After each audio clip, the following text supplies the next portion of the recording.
flash across your screen. So that's going now, and okay. And Randy, I'll gladly hand it over to you this morning, and then I'll let you run the demo with input from Mark as necessary. How does that sound? That sounds great. That sounds great, Marcus. Okay. Thank you, everybody, for inviting us to talk to you today about supplier contracts. This is a two-part presentation, right? Next week, we're going to be talking about the strategic sourcing RFP process and module. And if you think of an end-to-end business process, that actually comes at the beginning. And so we're giving it to you in sort of almost reverse order of the natural process. And for the most part, Mark Lucas, who's on today, he'll be doing the presentation next week on strategic sourcing. I'm going to try to do most of the demo today on the supplier contracts module, just so that we don't have pass-offs and sharing screens multiple times. But I will get color commentary from Mark, and then Venkat Gandham, who's on as well, was one of the chief architects in building a solution that SpearMC has come up with that sort of bridges a gap that is between the procurement side of contracts and the supplier legal side of contracts. So without further ado, I will get into sharing my screen. I've got a lot of screens up and running, so I'm going to be bouncing in between a few. I'll start with our PowerPoint presentation, but I promise I won't spend a lot of time in here. My goal is to spend most of our day in the product demonstration, 40 minutes. We'll spend 10 minutes in product overview, of which I only have 5 left. And so I will briefly go through that couple of slides. And then I want to leave time for questions and answers at the end. But as Marcus said, if you have something kind of urgent that you don't want to forget, or you think needs to be asked in the middle, please go ahead and unmute yourself and ask while we're doing the demonstration. Otherwise, we are going to try to save about 10 minutes here at the end for our Q&A session. All right. So I saved you all of the About SpearMC slides.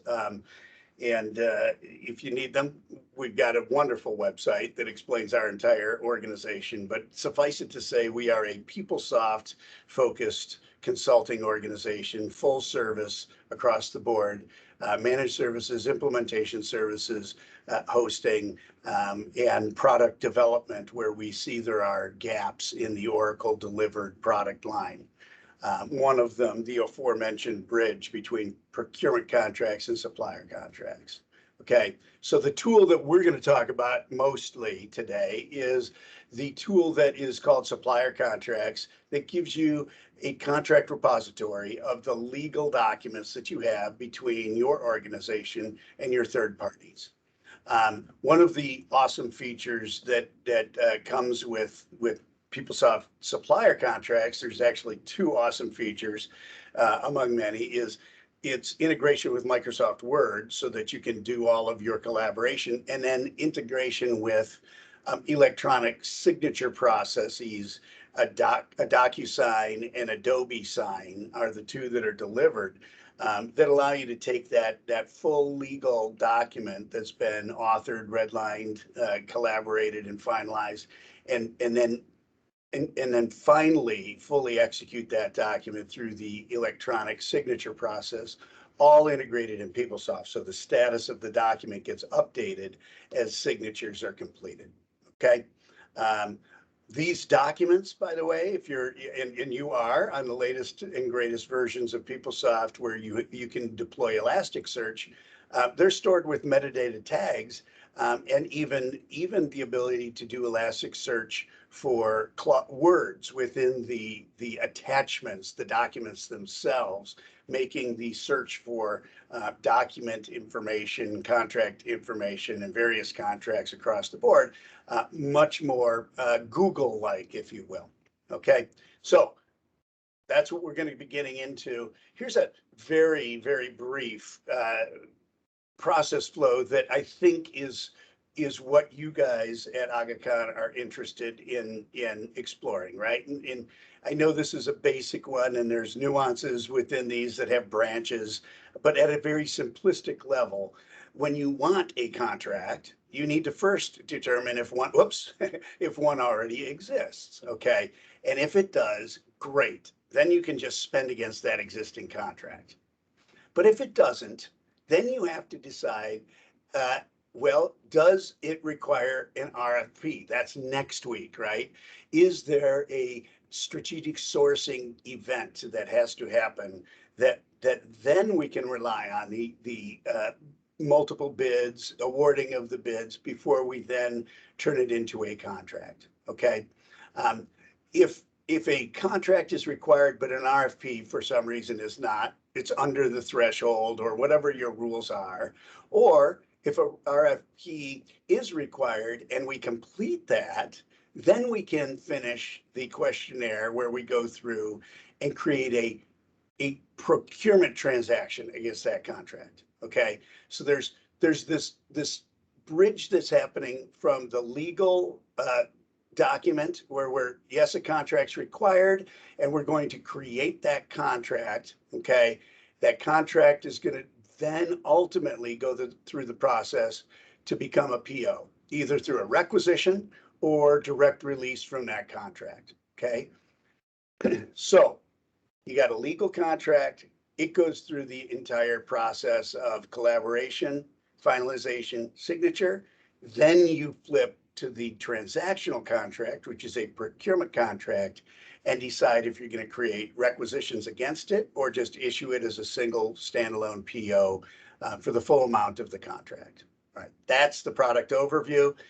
More sequential, you request it, you collaborate, you approve, and then you can do requisitions against that contract. Some assumptions. I'm not even going to bore you with it. I already hit my 10-minute mark, so it's time to get into the demo. All right, pause. Is everybody okay with the approach that I'm taking? I'm going to show you. I should tell you what the approach is before I ask if you're okay. I'm going to show you a little bit, just a little bit of where some setup steps are. But I'm going to actually walk you through the creation of that legal document, the contract itself. The reason I'm going to show you a little bit of the setup is I need to show you where you determine if the source of that contract is just an ad hoc questionnaire, if it comes directly from a procurement contract, and I'll explain why that might be the case, and then also from a sourcing event. Okay, I'll show you where that happens. And then I will show you the process of actually creating a request for a contract. And I'll show you in two different models, okay? I'm going to show you one with a customer of ours where we have not yet deployed our custom solution, that solution that bridges the gap between procurement contract and supplier contract, just so that you can see what it looks like to create and author that document. And then I'm going to show you a recording from a client where we have put our solution in, and that is essentially a request for a contract that creates both the legal contract and the procurement contract in one App Engine process. That's the SpearMC bolt-on that we promised to show you. So without further ado, I am going to go into our first client demo environment. This is a client in North Dakota, and we are implementing and deploying the SpearMC solution, but this is before that solution has been activated. Okay, so I'm in an earlier environment, and I'm going to show you in supplier contracts. Backing up. Okay, so menu driven, we're going to build, they don't have a homepage yet, but we're going to build a homepage where all of this actually is tile driven processing, much like I think what you have deployed throughout your organization.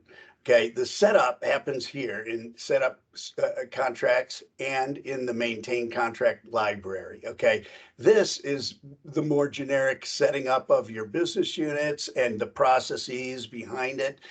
the approvals that you want to set up for supplier contracts.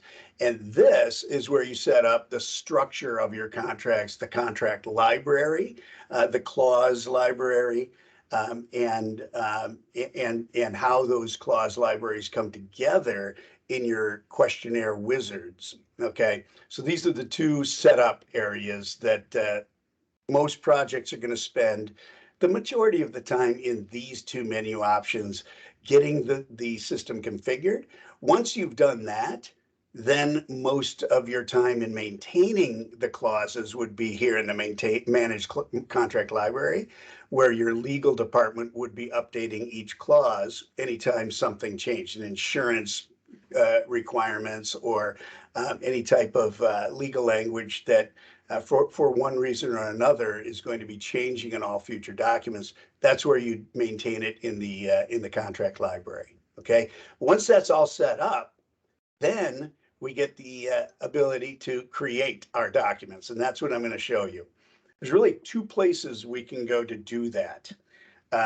This one here, even though I'm in the supplier contracts menu, when I go to contract entry here, this is the problem with the way PeopleSoft is delivered. That's actually a procurement contract that we're going to be creating and then branching it into a supplier contract after the fact. Okay.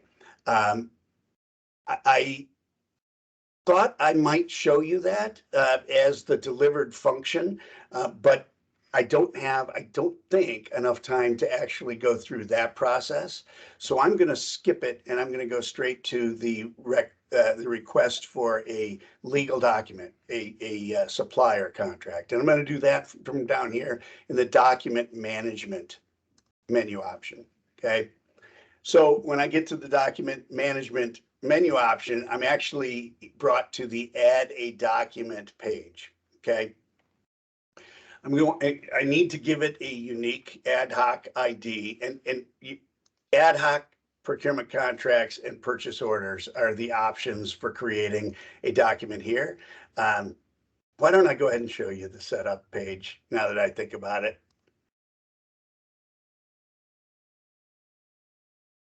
Okay, so this is a configurator. There's tons of steps that have to go into the build before you even create a configurator, but it is here where you decide which sources for this configurator, and this is a statement of work, a request for a statement of work, okay, which sources can create this legal document. Okay, and we have two flagged. In your case, you would probably have three. You would have this one flagged. This organization hasn't turned on the strategic sourcing modules yet, and so we don't want to flag the sourcing event until they turn that module on. Once they do, then there are three options of creating and feeding this particular document. And the sourcing event for you might be the primary source for creating legal documents. Ad hoc is what we're using because we built an ad hoc questionnaire, and that questionnaire captures all of the questions and fields that are required to create both the legal document and the procurement contract. And our bolt-on then splits the answers, and it runs an app engine that creates a linked procurement contract and supplier contract in one step. I'll show you that toward the end of the demo. We built that for another client, and I actually have recordings of that process that I'm going to show you because my access has been dropped at that client. If we have to get in, Venkat still has his access, and we can go live into that environment, but I'm not sure it's necessary. Okay, so I won't dwell too much on the configuration steps, but I did want to show you where the source options show up, so that these are the critical ones that you're going to need when you're creating the legal document. Okay, going back.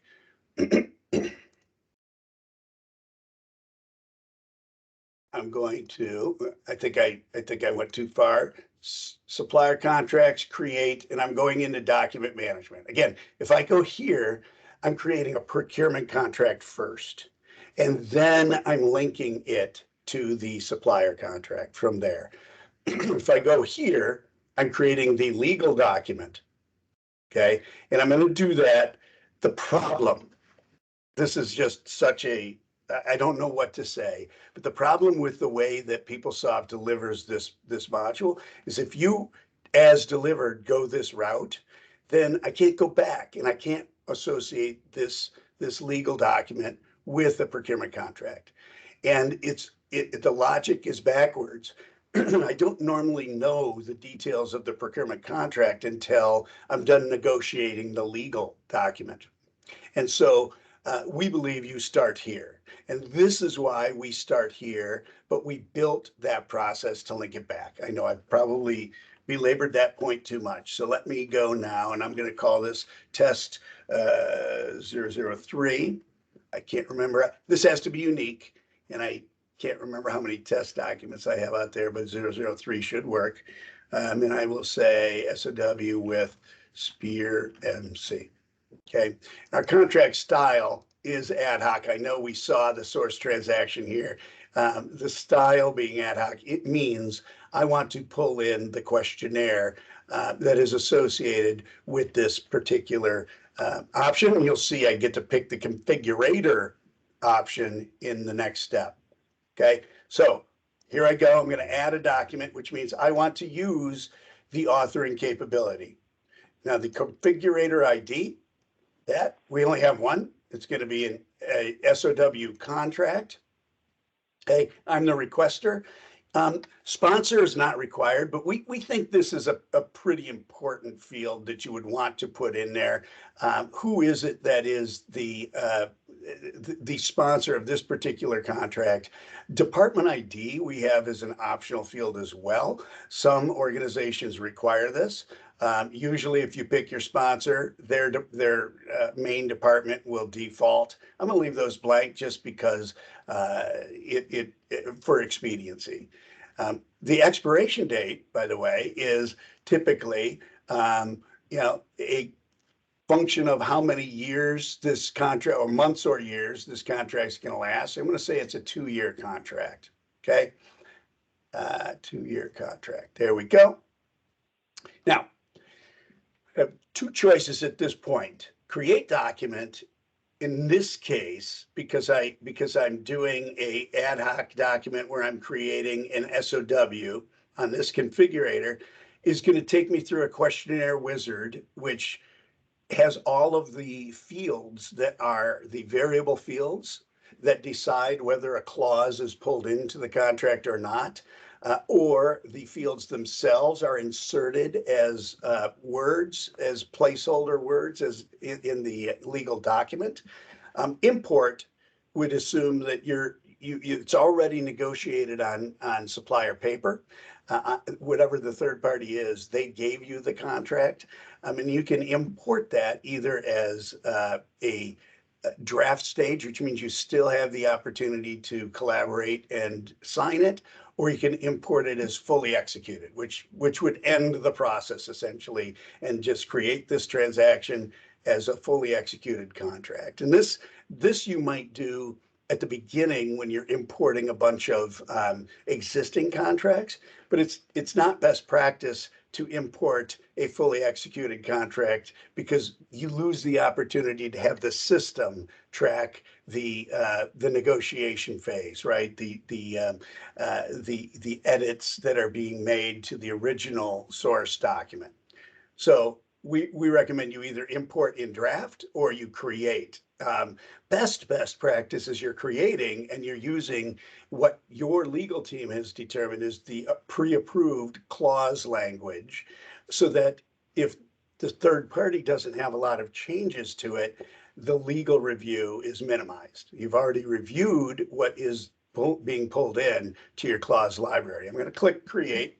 And this is where we get our wizard questionnaire. I will tell you that this wizard questionnaire is still in the design phase, and we've walked through with our client a couple of steps, but this is an agile development approach, right? As they start to see the questions and their answers, these can become dynamic.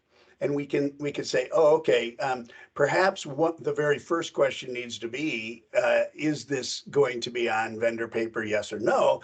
And if yes, then we can just import. If no, then we have the questions that we have to answer. There's a few others that I'll point out, but notice that we're stuck on the US address format, right? One of the first questions would normally be, which country is this supplier? What is the country of residence for the supplier?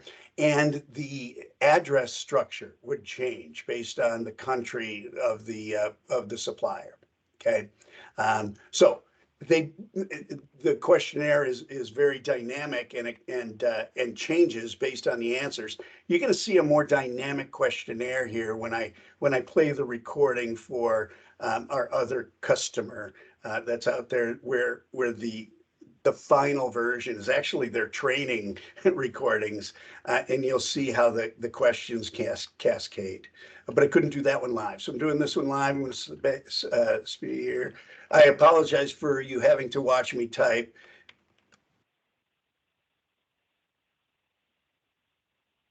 Okay, this we're flipping to a drop-down option instead of freeform text.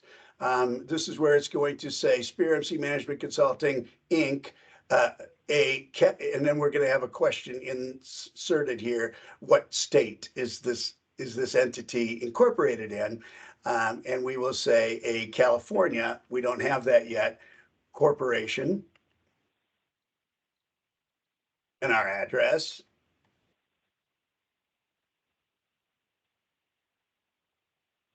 And our second address. These are starred, which means they're required. We think we're going to take the second address line away because not every customer has a second, not every vendor, I should say, has a second address line. We happen to have one, and we're in Pleasanton, California. You're seeing a lot of you're seeing a lot of my Google Forms just kind of giving me options here. This is the amount of the contract, and we're going to say this is $25,000. Okay. One of the things you're going to notice is we want to go back and format this. This is going to be a variable question, and the question is going to be, is this an amount? Is there an amount on this contract? And the amount might be TBD, or it might be, it might be a percentage type of a contract where it's a percent of some number. So there's going to be a cascading option here.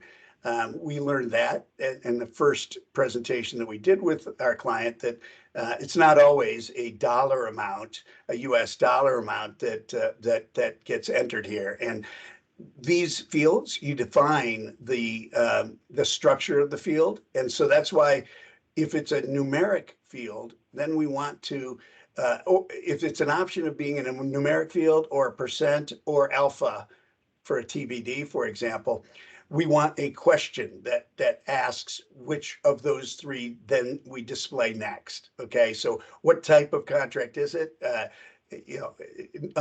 Undetermined future amount, fixed amount for total, or percent, and then that field will pop up and it will be formatted with the appropriate lead in, like a dollar symbol and commas here in the United States. Okay, this would be, yep.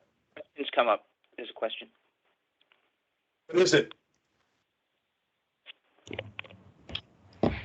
Okay, so Randall, I was trying to hold my questions, but then if you can answer here, that will be very, very helpful.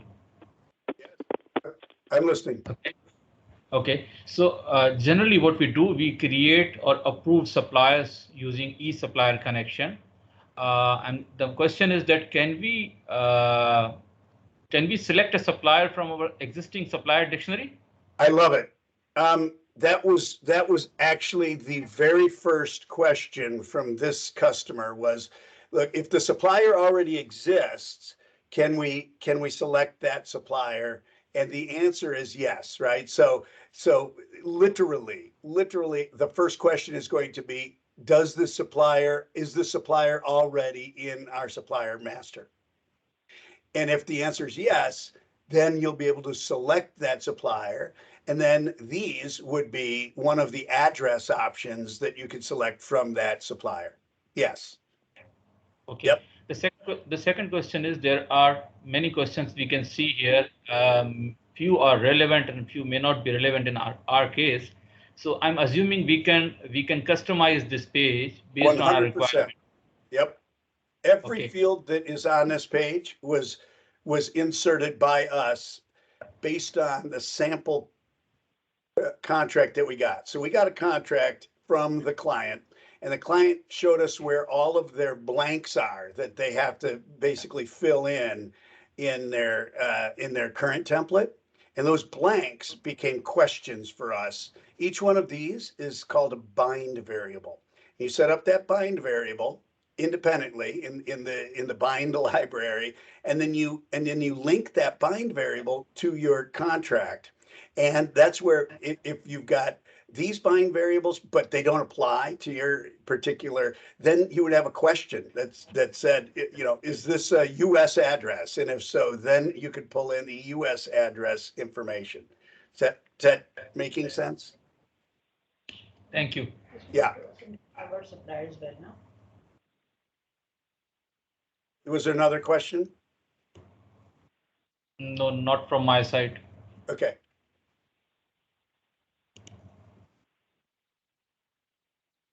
I'm typing cut and paste here because what we would do in our instructions, we would say either enter the details of the scope of work here. However, we're only limited. I think this is the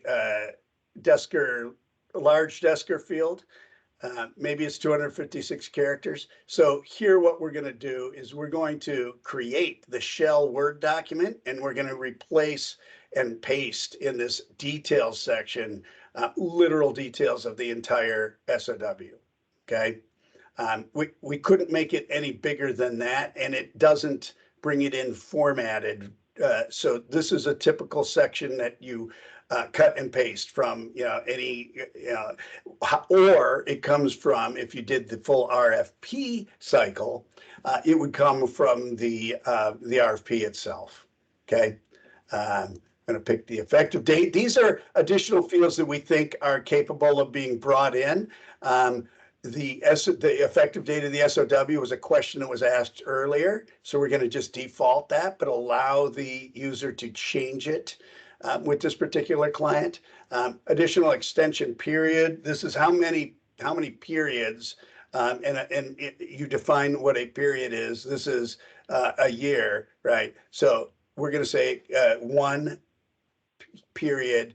They reserve the right to execute up to a number of 24 months, same terms and conditions during the renewals. This is, I think, yes. I forget the format here. Now, the SOW contract, this SOW is redundant. Who is the contractor that is going to be, okay, on this document? And that is the individual who is involved in this, and it could be various, or it could be specific individuals. So this is a number field, same terms and conditions. Sorry. Contractor name. We're gonna, whoop, I can't even type my own name. Title. I'm trying to get to the end here. Okay, and this is our customer, their agency. This will be a drop down as well. So they have They have about 11 campuses. This is North Dakota University System, NDUS, North Dakota University System. And they have 13 campuses. And so we're going to have a drop-down list of all 13. And what we're going to do is default this based on the sponsor that was selected earlier, so that the assumption is that that sponsor is associated with one of those agencies, but give them the opportunity to select other agencies if they're acting on behalf of others. And then the name of that contact would be cascading from the sponsor. Is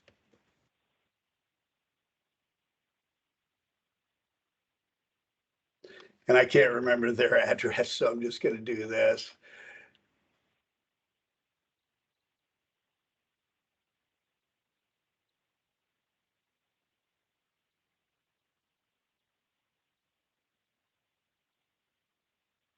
Okay, what is the end? Now remember, we already put the end date in the original question. So this too, we believe we're going to cascade from the prior question. But what happens is these are 3 fields that get mapped because of the way the contract structure is written. It says this 28th of February 2022. Okay, that's why they show up as 3 different fields. I'm going to hit finish. This questionnaire is only the first section of a large questionnaire. This was built for our first iteration walkthrough. When I hit finish, oh, I didn't type one.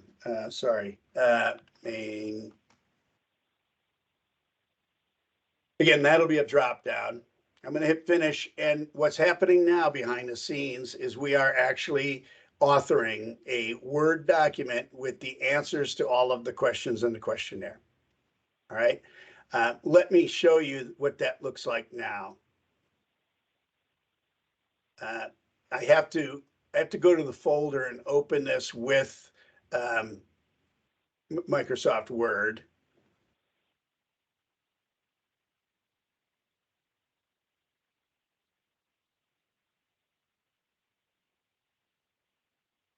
Normally, if I'm not logged onto the client site, when I click it, it just opens it up. Now here's our first draft contract. Okay, here's the variable data that we entered, Spirit of Sea Management Consulting, and this is where we're going to edit it to say a California corporation having its principal place of business at, and our address.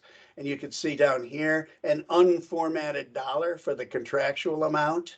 Okay, and then throughout the document, this is where we're starting to see the answers to our wizards, those bind variables that get pulled into the initial version of the document that then we are going to use for collaboration with our particular supplier. And by the way, if you've got the supplier portal turned on, that collaboration can be done within PeopleSoft on this same Word version, back and forth, with all track changes being tracked throughout the life cycle of that collaboration, all within PeopleSoft supplier contracts. Here's an example down here of a clause, and it's not formatted the way it would be in the end, but there's two ways that travel can be paid for a particular supplier, right? It's either embedded in the cost of the contract. In other words, it includes travel, or the traveler, the supplier, is going to be reimbursed based on the travel policy that NDUS has. Okay, so we're going to build in that wizard. We're going to build a question so that the person filling out the questionnaire will be asked, is travel included in the total cost of the contract? If yes, then this clause comes in. If no, has the supplier agreed to NDUS travel policy? If yes or no. And if no, we're still going to put this in, but we're going to put a little header that says the supplier must agree to the following terms. And if yes, then we don't need to put that in. They already have. Then we just put the clause in itself. Okay, so that's how our questionnaire is going to cascade, and it's going to pick which of the two clauses to insert into the contract itself. All right, here's where we put the our tax ID number. We are going to be asking, will they accept prepayment? Will they accept purchasing card?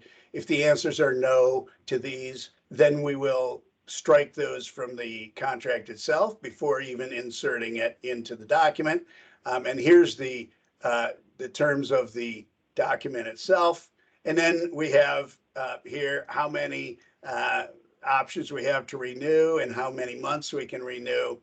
And then beyond that, we haven't gotten to these other clauses where we can start to insert the questionnaire wizards and their answers.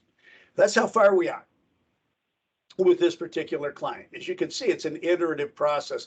The best thing to start with is a template that has, in their world, it actually instructs each user, okay, in this section, do this, answer this. And we're putting all of that into the questionnaire wizard up front.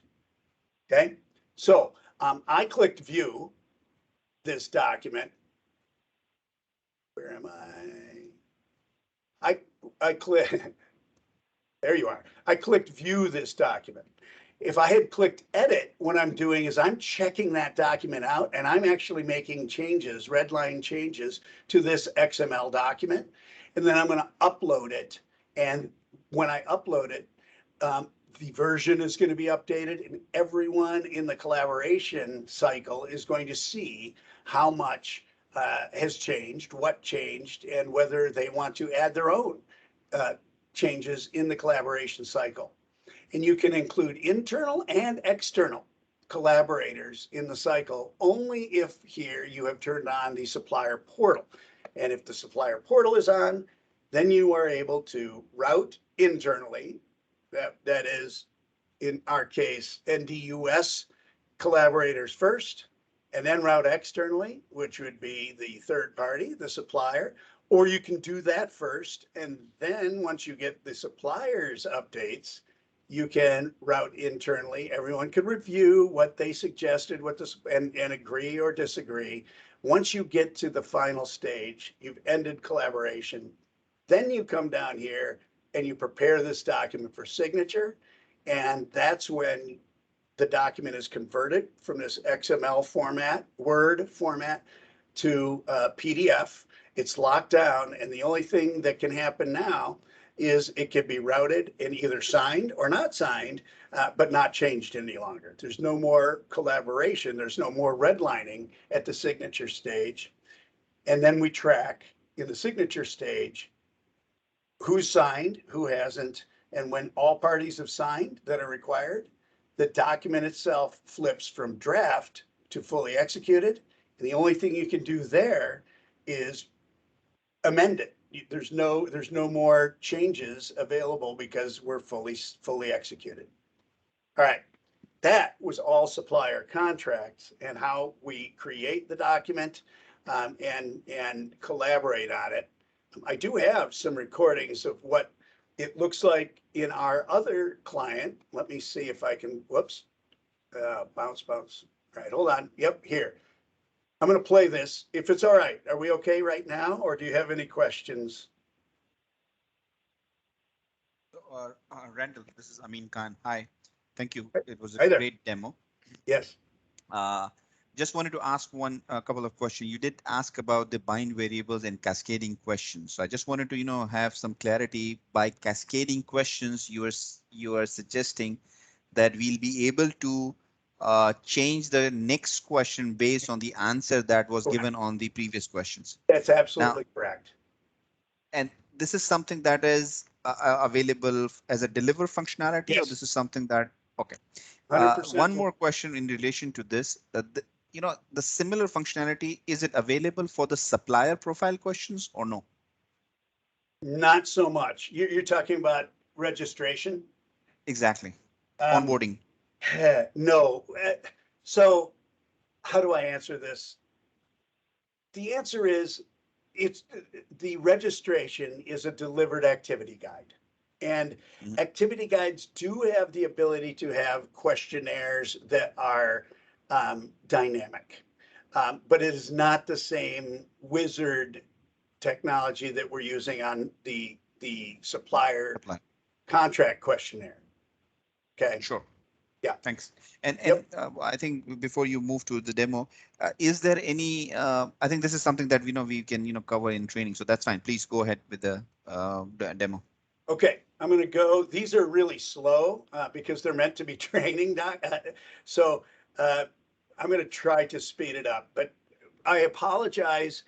This particular client refused, even though they're on Tools 858, they refused to deviate from the breadcrumb navigation.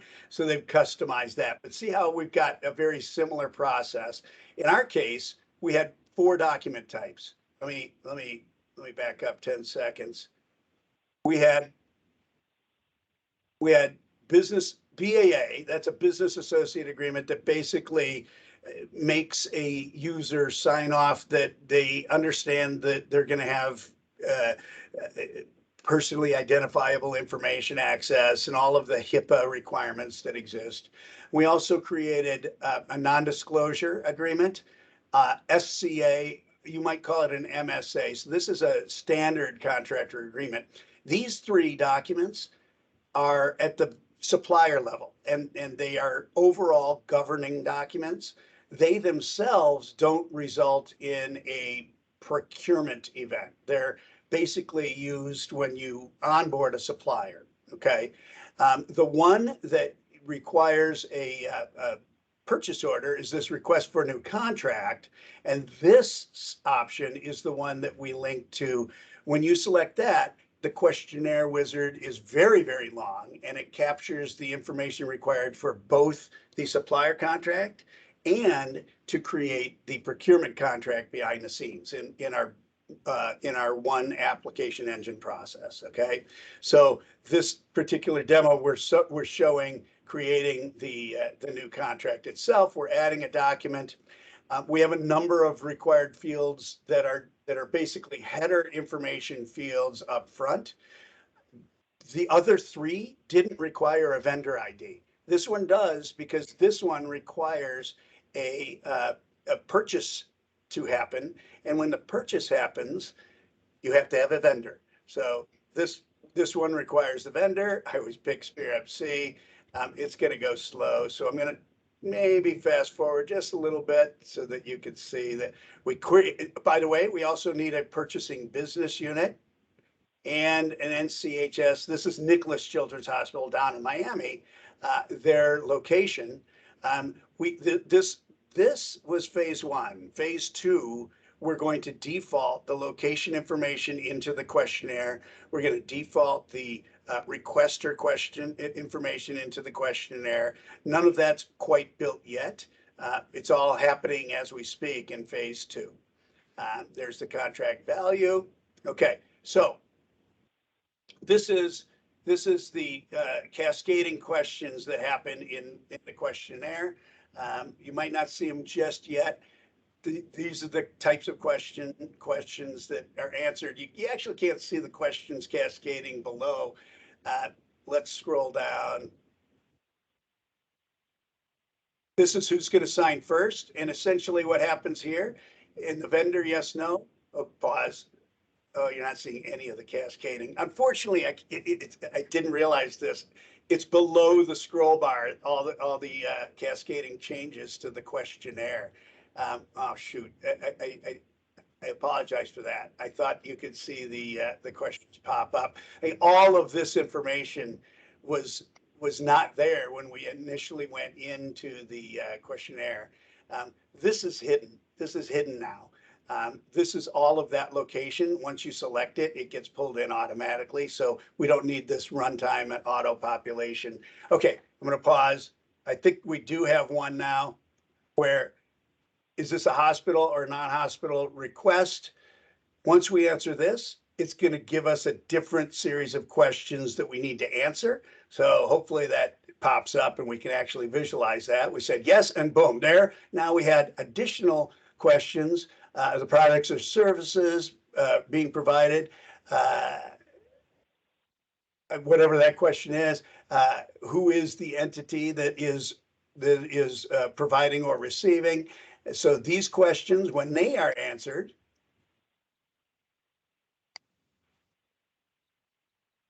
going to be receiving only. Okay, then I pause. Because it's only receiving, then we need to know this is the quality questionnaire that goes out on every contract that is done with a vendor. And if they're only receiving products, then they are going to be getting it once a year or once every 3 years. There's additional questions that drive that. If they were providing and receiving products, a whole different set of questions popped up. Okay, so I think you get it. The variability of the questions and their answers. Is this budgeted? It defaults to unbudgeted. We're going to select it is budgeted. Okay, and does it require board approval? I think we answer no here. And because if we answered yes, it would have asked us, have you received the board approval yet? Yes or no. This is, can they cancel without cause? We answered no. More variable questions came up now. I think you get the point all the way through. These, again, are questions just like you asked. Can these default? And the answer is going to be yes. See how we're saying asking for the vendor name and the company representative again here? Those are going to cascade from the drop-down list instead of having to retype it each and every time. Okay, so I'm going to keep moving. Put me in. All of these questions that are being asked and answered, those in our application engine will pre-populate the individuals who would be added to the collaboration cycle. Okay, so if this is for lease licensure of IT related, and the answer is yes, then the director of the IT department gets pulled in for collaboration on this contract, even if they weren't the requester or sponsor. Same with if there's biomed equipment. Okay, if you are requesting this contract, it's biomed equipment, then the director of biomed is going to be inserted as a collaborator in the review process. Okay, our client really wanted to automate the process of inserting the appropriate collaborators and reviewers of these, so that the requester didn't have to have the responsibility of automatically inserting them themselves. Okay, and then these procurement contract type and style, these are all information that is required on the procurement contract itself, not the supplier contract. So this is so that we can create the right procurement contract when we run the process. Okay. Oh, so in this case, we said it was going to be on vendor paper. Okay. Now, previously I said you would import it. But since we're not creating the procurement contract separately from the supplier contract, on the wizard, what we've done is we've said, if we said it is on vendor paper or starting on vendor paper, then we're going to add that as a related document. This particular document isn't a contract, it's a request for a contract. And all of the answers are, the document is actually the answers to all the questions. This would get routed for what we call pre-approval, and everyone would get to see the attached document. Okay, if we had said, is it on vendor paper? No, then it would have been authored on this client's paper. But because we said it was vendor paper, we have to add that as an attachment. And when we run our process, that attachment becomes the procurement contract that then gets collaborated on and approved and signed. Okay, I know I'm flying because I'm running out of time here. So we go through this, we attach the document. This is the document, by the way, that got attached. It was our standard master services agreement. And we see who the approvers are. It gets submitted for approval and sent. And then I know we don't have enough time, and maybe what I could do is give you the links to these recordings. Escape, there we go. Then we would go to pre-approval, and those people that are reviewing the answers to the questions in the questionnaire would pre-approve it. Once that's done, our App Engine process runs. It creates both a procurement contract and a supplier contract. The supplier contract goes through collaboration. Okay, and that collaboration process is, you could do one of two ways. You can just type your collaboration comments and hit save and keep going that way, or you can edit it. And you can, so in this case, they were just typing their answers, see how they're just saying where to update the document, or a collaborator can come out here and they can edit the document. So they clicked on edit down here. Where we see that? Edit the document. Now they're in edit mode where they're redlining, and they're going to check in that their redline updates, post that. And each time anything like this happens, it's tracked in the system. All collaborators, then when they're done, they're going to sign off and they're going to say, I mark mine as reviewed, I'm done, and collaboration is finished.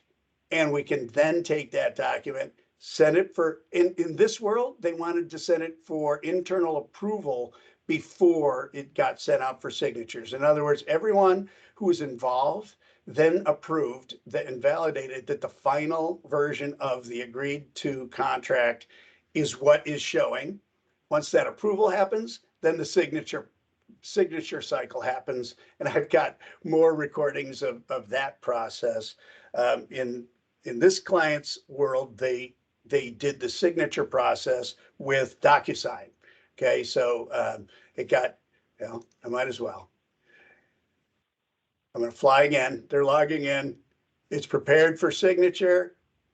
Okay, and then it just goes to DocuSign. So once they send the document, and this would be an individual who is responsible for validating the final version as the final version. All track changes were marked.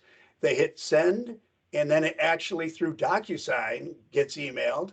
The document gets agreed to, signed in DocuSign on both sides.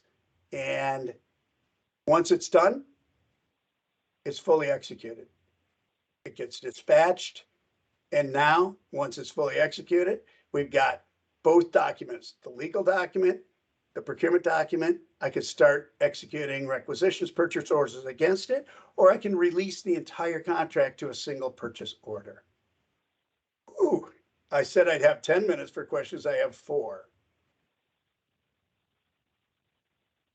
So sorry for taking so long.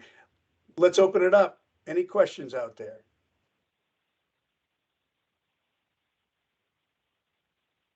Surely there must be.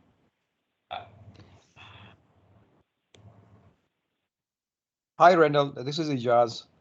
Hey there. I just want to understand how to evaluate the performance of this contract because it describes the timeline. Somewhere I saw some payment terms and conditions, as well as I just wanted to understand how would this, translate into the performance of a vendor with respect to a fill rate of a product being, procured for the time period. Right. So here. So there's a couple of things that I just didn't have time to show you, but there is, I don't have any of the recordings still up. When you create your procurement, when you create the procurement contract side of the transaction, there's a thing there that's called the service level agreements at the header or line level, where you can track predefined service levels. And I flew through it in a questionnaire.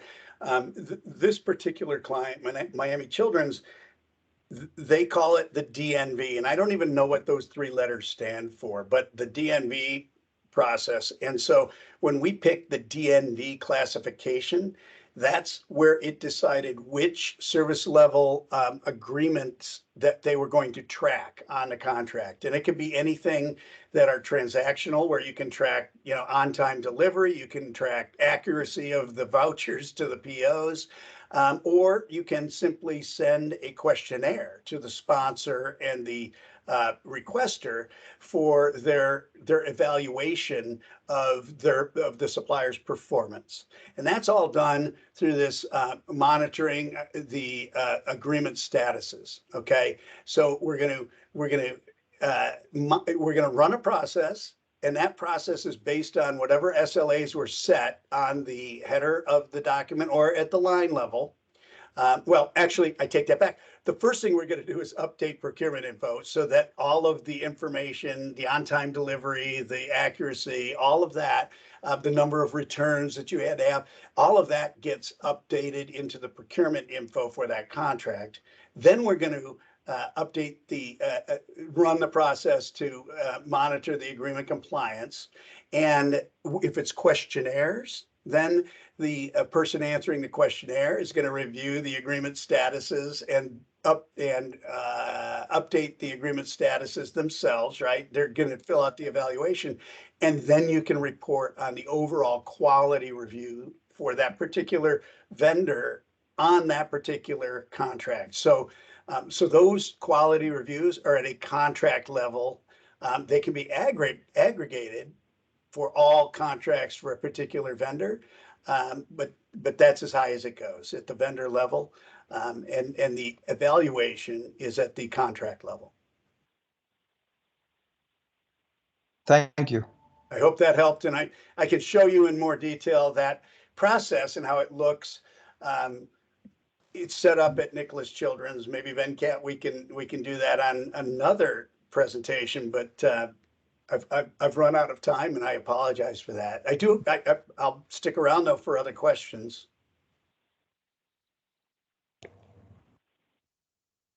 Hi, Randall. This is Anpal here. Hey there. I just have a question. I just need to know that do we have any summary showing expiries of contract and they are due for renewal? Yes. So that's another process that once you've got the I don't think we have it set up here, but there's a Procurement Analytics that will show you when contracts are set, how many contracts and when they're set to expire.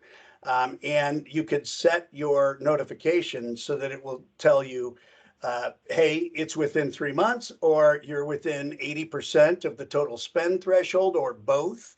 The monitoring of the actual nearing of the end of the contract can be all automated through the notification framework, and that's all delivered functionality that we would set up, or we would show you how to set up, I should say.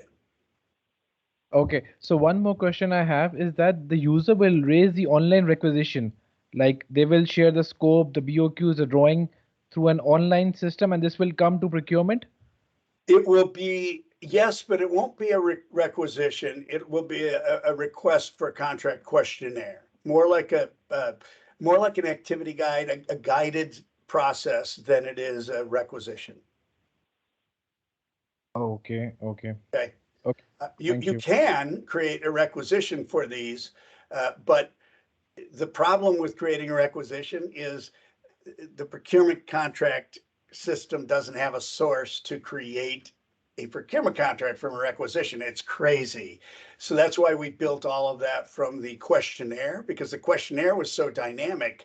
We could use it to create enough questions to give us the data points needed for both the procurement and supplier contract. And Randall, how the payment mechanism will work? Like the finance department will be integrated, there will be payment milestones. So how the payment mechanism will work? So once your contract is out there, it's released to either recurring vouchers or it's released to purchase orders, and a purchase order, the terms on the purchase order will govern how the vouchers can come into the system and how they can get approved and matched and paid. Okay, thank you. You're welcome. So Randall, I'm sure this would be covering the vendor appraisal as well. Because Well, so it's we sort of don't have that demo. Yeah, we don't have that demo prepared, but there is the overall, it's called, Supplier Scorecard, I think is what it's called. And all of your supplier scorecard can track everything, including the performance on the contracts. And that's when I mentioned you can aggregate it at the supplier level. That's how, through the supplier scorecarding feature. Which you own. It's delivered, supplier scorecarding. And you can establish any other levels of supplier level questionnaires and SLAs that you want to track that might even be non-purchasing, right? In fact, you might want to track how many non-PO vouchers you have for a supplier in a negative way, right? You want as many as you can that would be procurement related and hopefully contract related, because that's where you're going to be getting the best value for the things that you are buying from those suppliers. So tracking on contract versus off contract spend, and then if non-contract, is it PO versus non-PO, right? The worst case scenario, it's a non-PO voucher that has no contract applicability. And all of that is a part of the scorecarding process. There are some awesome Kibana analytics that have been deployed, and procurement analytics as well.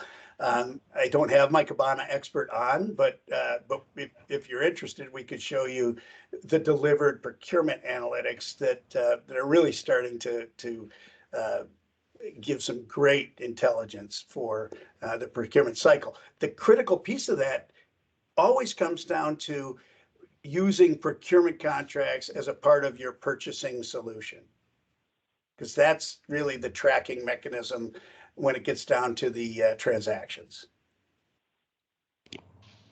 Hey, Randy, this is Venkat. Earlier, there was a question about the request. I think once we have the approved contract in place, that can be referenced in the requisition and also the purchase orders so that the spend can be tracked against the contract. And it's all integrated with the accounts payable also. There was a question about payment also. Yeah, I guess it gets fully integrated with your procurement system, that beginning requisition to the purchasing to the accounts payable. that's a great point. In fact, on a requisition, depending on how we've set the settings in the procurement contract, it typically defaults the contract into your requisition. If your contract is down to the item level or category on a particular supplier, it will default the contract in for you, so you don't even have to add it if you don't know which contract is applicable. And you can require that a contract be used for certain item types or categories as well on requisitions. So those are some really good internal control mechanisms that you could start to activate when you have all of your data in the system in supplier and procurement contracts. We're way over. Randall, Yep. yes, Joel, please go on. No, I was just gonna say we're way over, but I'm willing to stay on as long as you've got questions. Yeah, we have few questions. Yeah, Joel? so Malik, you would recall we had a series of questions. So Randall, the legal office is also attending this call. One question on the clauses library. Now, how and where do we build that? And how does this tool assigns a particular clause to the many types of contracts? Yep. So PeopleSoft in its splendor, right, breaks everything into little pieces. And so these setups are very, very, very important to be followed. Sadly, the menu order isn't the order of the setup in the system, right? It just isn't. And so the first thing you're going to do is you're going to take your existing documents and you're going to figure out which clauses you want stored separately as individual clauses, and then which ones of those you combine into sections, okay? And where you've got the variable words that you want captured in the questionnaire, the first thing you're going to do is you're going to create these binds. You're going to define what those binds are. You're going to create questions in the question groups. You're going to then create a wizard that is the dynamic cascading wizard that asks the cascading question groups based on answers. And certain rules need to be built. So certain rules being, hey, if this user is buying this type of IT equipment, they always have to pull in these particular clauses and they become non-editable. Okay, those are the kinds of rules that you have. Okay, once you've done all of these, then you can go to your document configurator, and you saw we only had the one. It was called SOW, and that document configurator is going to be what drives which questions, which answers drive which additional question groups, and that's how you build and maintain your metadata in your clause library. Okay. Once you have your clauses attached to sections and binds attached to words and variables within your clauses, then you can start just maintaining your clauses in the clause library. And these can actually go through legal workflow approval each and every time you insert a new effective dated row that says, you know what? This clause that used to say, $1 million of cybersecurity, now we're going to require 2 million or 3 million. That clause is what gets routed through legal for everyone gets to review the legal language, agree that that's the right one. Once it's updated, then each and every contract that gets generated in the future that uses that clause is going to pull the latest, greatest pre-approved legal clause into the contract itself. So you can see there's lots and lots of steps. They're not in order.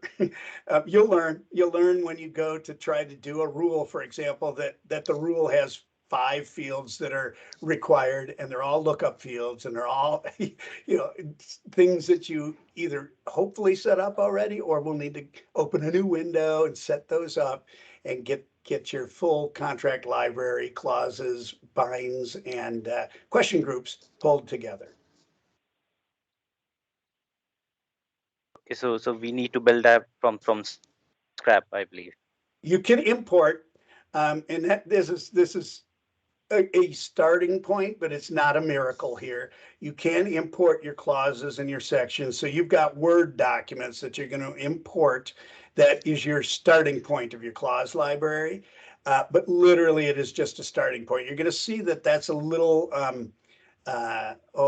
it's time consuming, shall I say, because you need to import it, you need to save it, then you need to open it and kind of reformat it in the exact format that you want, resave it, make your changes, and then you get to decide, look, in this particular clause, if this clause is created and let's just do, I don't know. Okay, once it's there and associated to a clause group, see these? Each of these was a setup that needed to happen before I could even do a clause, right? Where it's used, how it's edited. This looks like, okay, see these? These are your bind variables. These are your bind variables. These are questions that have to be added to the questionnaire. Otherwise, you're going to get a Word document that has literally this in the document itself, okay? Once you're done with this, we could set this any future changes up so that if I go to edit it again, it has to go through workflow approval. Okay, right now I've just got it lazily set so that I can pre-approve these clauses myself. Lots of setup that goes into your clause library. I hope that helped. But I think the question is, will it be a lot of work upfront? The work doesn't seem to be that bad, Randy. The other client we worked with, we were able to set it up from their legal documents, different types of. We pulled the clauses from these legal documents. Correct. We're able to set that up fairly quickly in a couple of days. Yeah, the starting point is Yes. Getting the clauses in, right? There's some basic tables that need to be set so that you can associate them with the class name and the library and so forth. Okay. Once that's set, then we can import those clauses, reformat them so that they look right. Okay. And finalize them.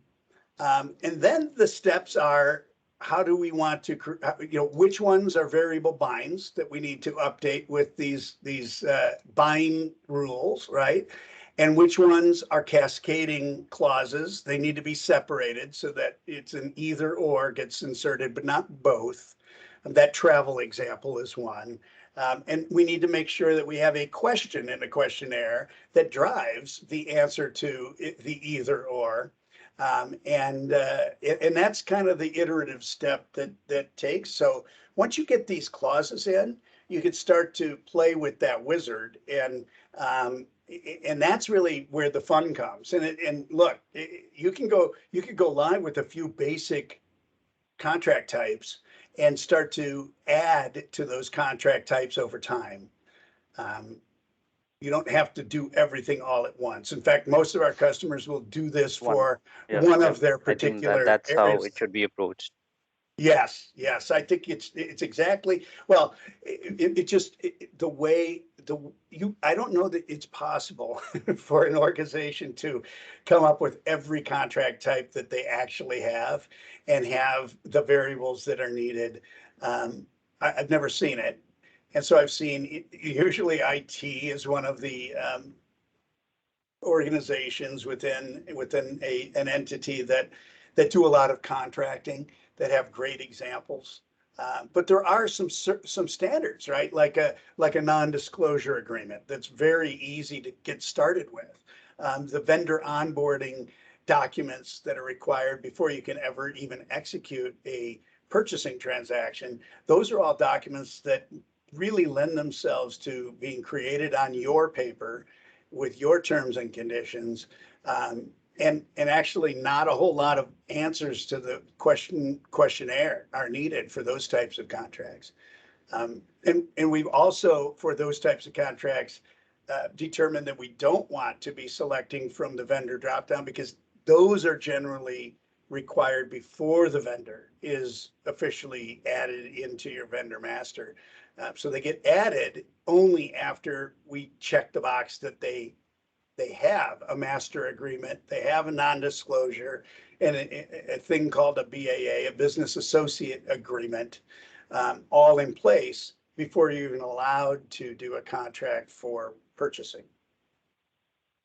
A lot of talking. I'll pause again.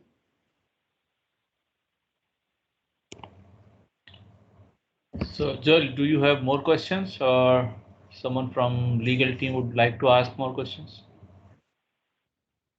I think I will just refer to the list of points that the points that we had highlighted.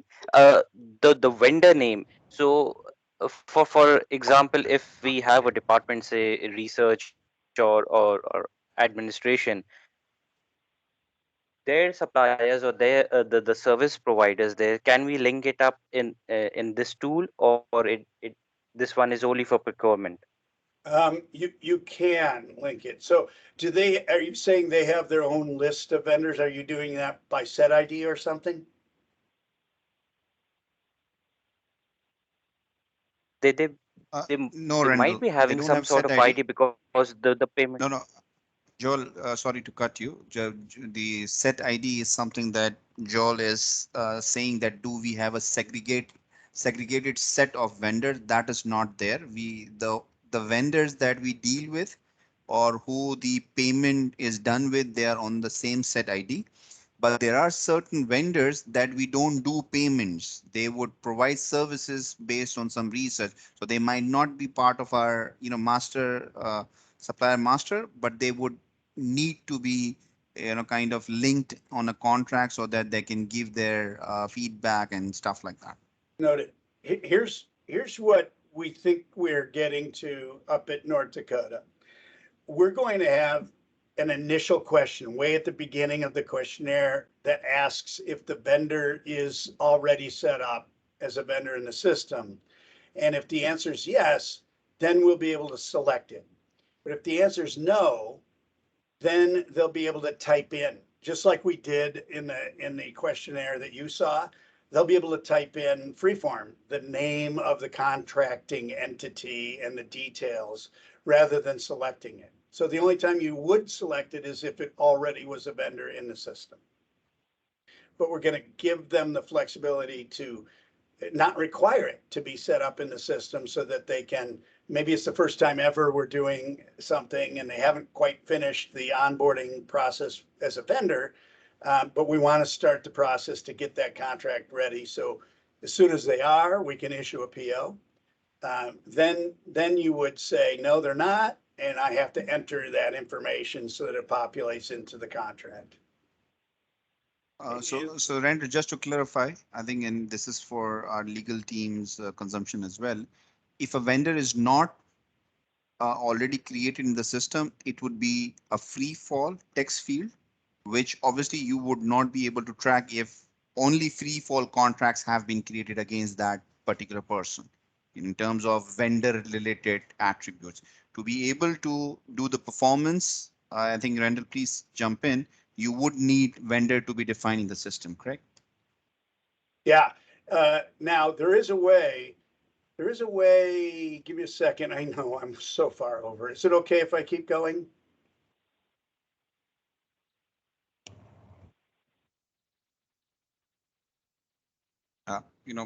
I'm okay. Team members, if you have any concern, please raise. Yes, you're fine. Okay, let me find one of these.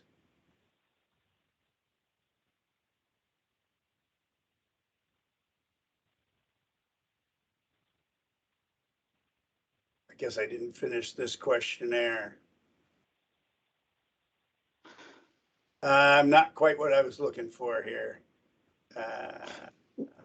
Well, Randy is bringing this up. The question, yeah, so go ahead, sorry, Randy. Here's what I wanted to show, Venkat, is after the fact, if this ad hoc, let's say it was a statement of work, but I had free form text because I didn't have the supplier, I can come back and reassociate. Once the supplier is actually in the system, I can come back to that document and associate it. And I think that might be a business process you would explore so that if I had to do the freeform text and we finalized agreements and we're ready to go, I can come back and make sure that that document and any others that got started before the vendor was in gets associated with the particular supplier. Okay, so we can come back and do that this is after the fact, but still, it's how you would do that. And the reason this is here as a blank is we don't have this yet associated with a particular vendor in the system. So Randall, one more question, connected to what our team asked earlier. So in terms of collaboration, if you don't have a supplier ID, would you be able to collaborate on a document? No, not online. No, the only way to do that is actually to email the document back and forth and have someone who is an internal user do the collaboration updates based on the email response they get from the supplier. There's no way to do it unless they are a user on your supplier portal. So basically, if I understood your response correctly, to be able to use the supplier portal, you need to be a supplier, and to be able to collaborate, give your inputs on a document, you need to be registered as a supplier first, right? You do, right? But if you're working with someone internally, I could check the document out and email it to the supplier. They send me their changes and I check it back in. But that's not the supplier doing it. That's just the supplier getting an email version, doing their edits and sending it back, right? So that's the only way to do it if they're not an external user. If they're an external user, they have to have a supplier user ID in the supplier portal. Okay? Thanks, Rand. Yep.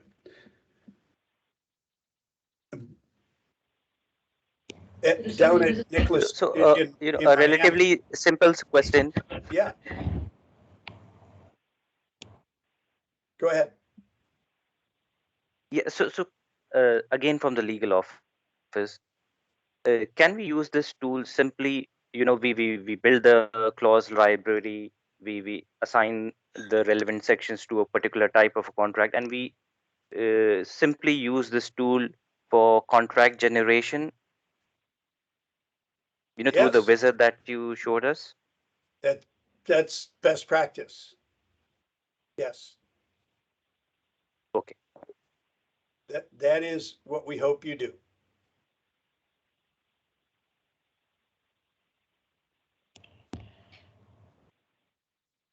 So the team, if you have more questions, you can ask now, or maybe we can discuss in the next section. Yeah, if you have a list of questions that come to mind, tomorrow over the next few days, you could send them to us. My guess is we won't have enough time Monday when we do the strategic sourcing walkthrough, but we could schedule a third session where we just address all of your questions, if that works. That would be helpful. More than happy to do that. Okay. So if there are no questions, shall we adjourn? Amin Khan, Joel, legal team. That sounds good. I will send out the recording here to everyone on the meeting invite within a few minutes once it's done. I want to thank everyone today, especially Randy Johnson, for getting up early and getting dressed nicely. Randy, you look sharp. Just so you know, I get dressed every day, just not like this. Right. Sorry. Getting Thank you so dressed. much. All right. Very good. Okay, guys. Thanks, gentlemen. Thanks, everyone. Take care. Have a Have a nice nice day. day. Thanks. Thank you. Bye-bye. Thank you, Randall. Thank you, Thank Marcus. you. Thank you. Thank you. Thank you. Thank you.